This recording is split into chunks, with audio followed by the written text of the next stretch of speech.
This video is showcasing the rope over the roof method, which is a first man up system without having to physically get on a ladder or on the roof in order to set it up properly. Depending on the length of your rope will depend on the attachment points you can attach to near the ground area. Make sure to have all of your gear in proper bags or storage containers. All of the various gear shown in this video, you can find links to these products on elevatedtasks.com under the products link. Using the spool reel drill attachment and your arborist throw line, take the end of it and make a figure eight follow through.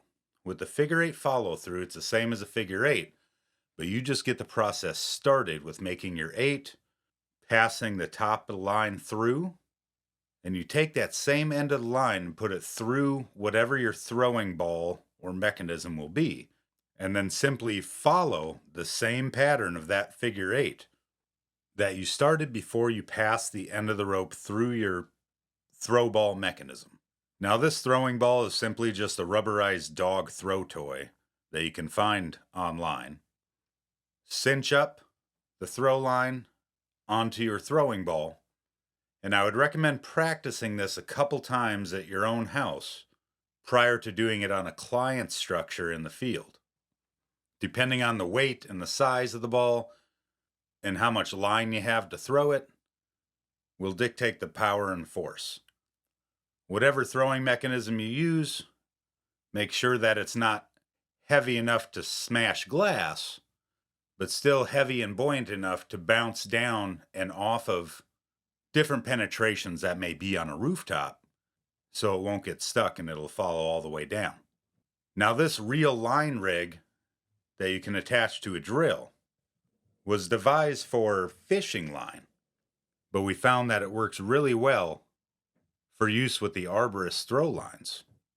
Whichever drill you're using, ensure that it is in the drill and not hammer mode, and have it on probably one of the lower settings so you can manhandle the rope with more fluidity and ease. Have a proper bag to stow everything in, and we're going to showcase the pickleball in a moment. There's also other manufacturers that make the same type of reel line, but the one I'm using is the one I prefer the best. The leather apparatus is a cambium saver, primarily used in the arborist community to have ropes going over tree limbs to where it will not abrase the rope or mess up the tree. So in steep roof situations, this cambium saver is the ideal product to use at the ridge peaks.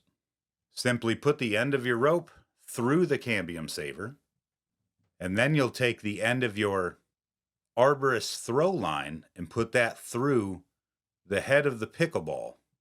Now, this pickleball, we also opened up a larger hole in order to fit this knot inside of. So after your arborist throw line is through the pickleball, you're then going to attach your arborist throw line to your primary lifeline, and you can do that with a simple stopper knot or a double fisherman's bend rope to rope, as long as it's a nice secure knot that's small and can fit inside of your pickleball or wiffle ball or whatever round apparatus you want to use. Just ensure that it's tight and they will not come off of one another. Now, the whole reason we opened up the back end of the pickleball is so we can fit our little knot inside of it. Situate your knots inside of your apparatus. Make sure everything's tight. And you could take the end of that pickleball and simply put it on the end of the cambium saver, and that will be your main roof rig apparatus that'll go traversing up the rooftop and hold itself in place at the ridge.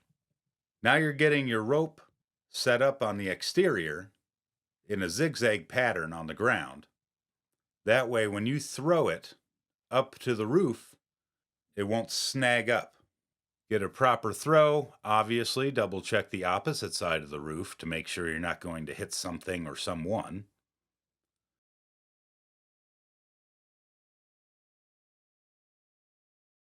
Then if you already have a ladder set up, go ahead and put your cambium saver ridge attachment on the edge of the gutter line or your ladder. That'll help you traverse it upward. Now, when you're pulling this rope up from the opposite end, you can either utilize the fishing line tool that's attached to your drill, or you can simply pull it by hand. You want a nice steady fluid motion, pulling it all the way up and over without stopping. And this typically has the best results for allowing it to go up and hold on to the ridge as you retrieve the other end of your rope.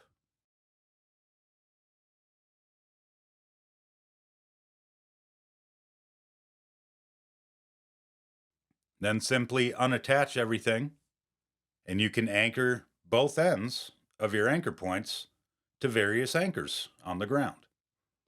Now, if you don't have anchors on the ground, and the ground is not suitable for ground anchors, you can always put a ladder up on both sides and attach to the rafter systems toward the eaves of the house, as long as it's a structural member and they'll still hold that same 5,000-pound weight rating.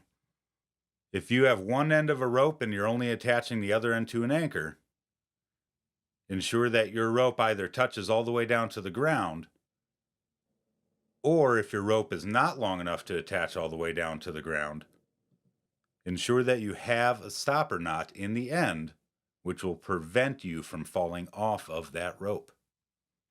Another good use for the stopper knot is going to be when you take your rig system down. If you do not have a stopper knot in the end of your rig system when you go to pull your rope off of that roof, then that cambium saver will be left on the ridge of that rooftop. And now you're going to have to spend some extra time to go and retrieve it. So that stopper knot's not only for your safety, but it's also to help retrieve the ridge apparatus back down from that rooftop. And as always, when you're pulling ropes down, ensure that you don't have cars, people, or pets, or anything else in the way of the path that rope is going to travel coming down that rooftop.